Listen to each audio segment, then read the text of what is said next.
Sejarah menegaskan bahwa pada masa kejayaannya, agama Islam menjadi pionir dalam bidang keintelektualan yang gemilang, terutama di era pemerintahan Daulah Bani Abbasiyah dan Bani Umayyah. Kedua kerajaan ini menjadi tempat lahirnya para pemikir dan cendekiawan Muslim yang mengukir kontribusi monumental terhadap peradaban dunia dan tercatat dalam sejarah dengan tinta emas. Karya intelektual mereka tidak hanya menjadi sumber inspirasi bagi umat Islam, tetapi juga diminati oleh non-Muslim yang merasa terpanggil untuk menikmati kekayaan intelektual yang mereka tawarkan. Pada awalnya, ilmu pengetahuan Islam terdiri dari dua sumber utama, yaitu Al-Quran dan Al-Hadis. Kedua sumber ini menjadi pijakan utama bagi umat Islam dalam segala aspek kehidupan, baik di dunia maupun di akhirat. Dari sini, bermunculanlah berbagai cabang ilmu keislaman seperti tafsir, hadis, fikih, balaghah, mantik, dan gramatika Arab. Cendekiawan Muslim tidak pernah berhenti dalam upaya mengembangkan dan menggali harta ilmu tersebut. Karya-karya mereka yang awalnya dalam bentuk ringkasan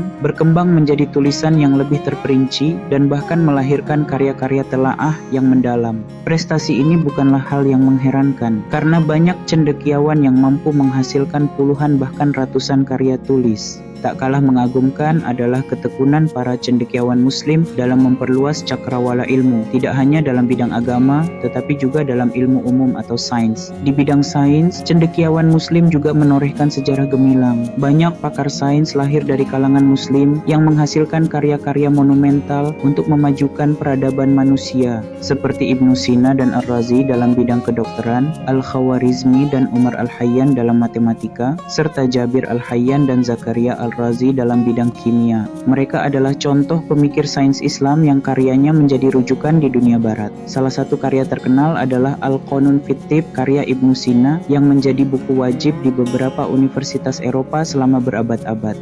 Melalui segudang prestasi ini, bukanlah hal yang mengherankan jika buku Kontribusi Islam atas Dunia Intelektual Barat atau disebut Deskripsi Analisis Keemasan Islam menyatakan bahwa kaum Muslim tanpa memandang status sosial atau etnis telah menghargai dengan besar terhadap cendekiawan dan ilmuwan. Namun penghargaan mereka yang paling besar adalah terhadap karya-karya ilmiah yang telah diabadikan dalam buku-buku. Proses penyalinan tangan buku-buku tersebut menunjukkan kesetiaan yang hampir sama dengan kesetiaan mereka terhadap aspek religius. Dengan segala prestasi cemerlang yang telah diukir oleh para cendekiawan Muslim di masa lalu, adalah tugas umat Islam yang hidup di era penurunan ilmu pengetahuan untuk merenung dan menggali kemajuan yang telah dicapai oleh para cendekiawan Muslim terdahulu. Dari refleksi ini, akan timbul rasa cemburu yang membawa cita-cita untuk menghidupkan kembali masa keemasan Islam yang telah hilang. Mereka yang terinspirasi akan melahirkan karya-karya ilmiah yang akan terus memperkaya peradaban manusia.